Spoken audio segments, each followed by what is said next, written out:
Assalamualaikum warahmatullahi wabarakatuh. Waalaikumsalam warahmatullahi wabarakatuh. Hamdan wa syukran lillah, salatan wassalaman ala rasulillahi amma ba'd. Hadirin rahimani wa rahimakumullah. Seorang pejuang harus tahu siapa lawan dan siapa kawan, siapa musuh dan siapa teman. Kalau kita tidak tahu siapa musuh dan siapa teman, maka kita bisa tergelincir oleh musuh dengan mudah. Demikian juga kalau kita tidak menyadari akan bahayanya musuh dan tidak menyadari akan pentingnya teman, maka bisa jadi musuh menjadi teman dan teman menjadi musuh. Ini akan sangat berbahaya. Oleh karena itu seorang pejuang harus waspada siapa musuh kita, siapa teman kita. Hadirin rahimani wa rahimakumullah, Anda adalah pejuang di jalan Allah. Apa yang diperjuangkan? Yang diperjuangkan pertama adalah ridho Allah. Saya ingin berjuang bagaimana hidup saya diridhoi Allah.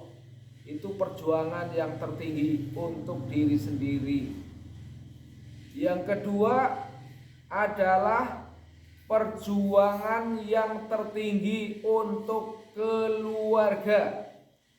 Anda adalah pejuang di jalan Allah bagi keluarga. Anda harus bisa menjadi teladan bagi adik-adik Anda, adik-adik kalian. Karena adik kalian akan mengikuti jejak langkah kalian. Oh iya, kakak saya udah mondok, kakak saya udah di rumah tahfidz. Saya akan mengikuti kakak saya.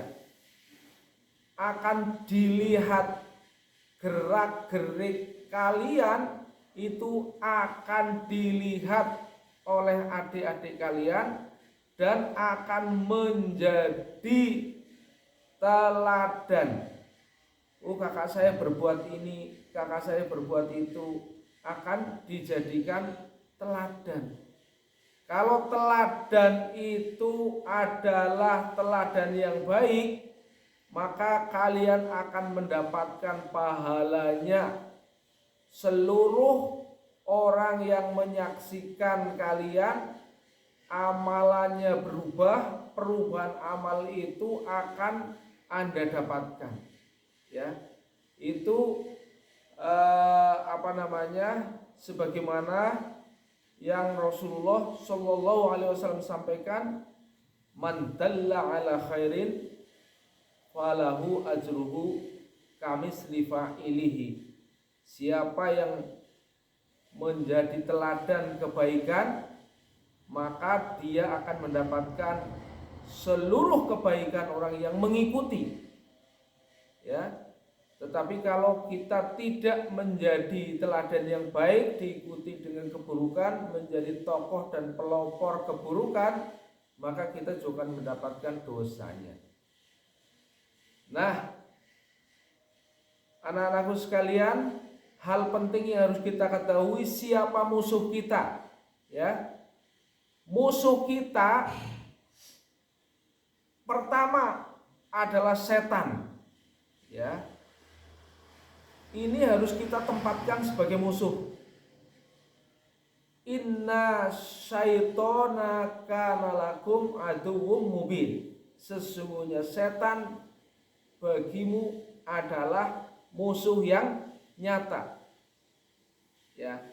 Pertama itu, jangan sampai kita terlena ya dengan perbuatan syaiton. Yang kedua adalah hawa nafsu, keinginan-keinginan yang timbul dari hati yang tidak berdasarkan pada pijakan-pijakan yang benar, ya, hanya waton ingin, ya, maka ini harus diperiksa, ya, jangan sampai kita mengikuti waton ingin, maka nafsu itu harus dikendalikan, jangan sampai kita seluruhnya mengikuti keinginan, ya, keinginan kita harus kita sandarkan pada yang Allah dan Rasul bawa. Saya ingin ini, apakah dibenarkan? Saya ingin ini, apakah Allah suka? Begitu ya. Nah, yang ketiga, kebiasaan buruk. Kebiasaan buruk adalah musuh kita yang nyata.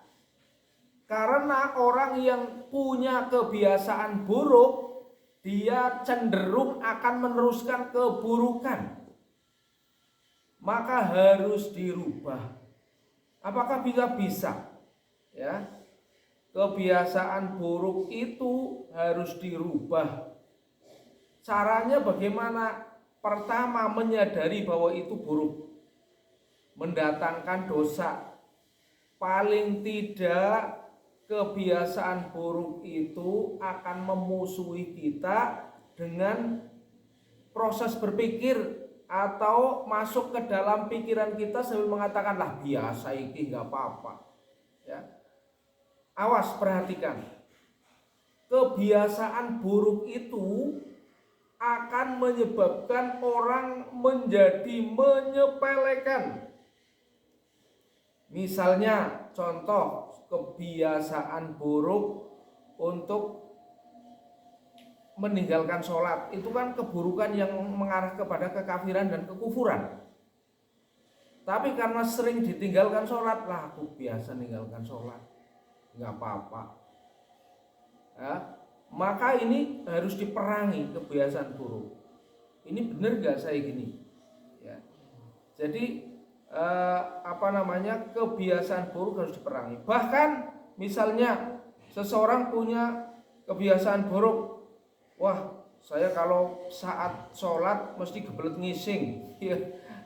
Perhatikan ini ya, yang gebelet ngising pada saat waktu sholat, ya kan? Itu kan kebiasaan buruk, ya kan? Karena apa? Karena dia di saat sholat itu nanti setan akan datang agar supaya kita gebelet ya. Apakah bisa dirubah? Bisa dirubah. Regulasi tubuh, ya, regulasi fal tubuh itu bisa dirubah. Caranya apa? Ya, Anda nahan dulu. Ya, mungkin pertama pada saat mau sholat gebelet, tahan. Ya, tahan. Nanti rubah di waktu yang lain. Nah, gitu. Atau pada saat mau menjelang sholat tapi agak lama sedikit, ya, misalnya setengah jam, belum begitu gebelet, maka Anda segera untuk dirubah, ya, ke toilet dulu, ya, dengan berbagai cara dirubah, agak didenden-denke ora apa-apa, ya, kalau bahasa Jawa gitu, ya. Nanti memang di awal itu agak sulit, ya, tapi nanti kalau kemudian dibiasakan kerja fal tubuh itu, buang air besar itu setengah jam sebelum waktu sholat atau setelah waktu sholat, maka nanti akan mengikuti. Besok lagi, ya, kerja fal tubuh akan hadir yang sama. Di saat sholat itu enggak gebelet, tapi sebelumnya atau setelahnya, setengah jam sebelumnya atau setengah jam. Jadi ini mengalami siklus perputaran. Memang ketika akan mengubah kebiasaan BO, ya, itu agak sulit, ya. Tapi itu nanti akan berubah. Ya, ini kebiasaan. Jadi mengatur kebiasaan yang baik. Begitu. Nah, itu yang ingin saya sampaikan supaya nanti Anda akan menjadi orang yang disiplin, ya. Akan menjadi orang yang telat. Ya. Saya kira itu yang penting, termasuk misalnya kalau Anda punya target sudah dibangunkan 10 menit sholat, bagaimana mengatur cekat-cekat Anda, ya. Saya kira itu. Terima kasih atas perhatian, mohon maaf atas segala kekurangan. Billahi taufiq wal hidayah. Wassalamualaikum warahmatullahi wabarakatuh. Waalaikumsalam.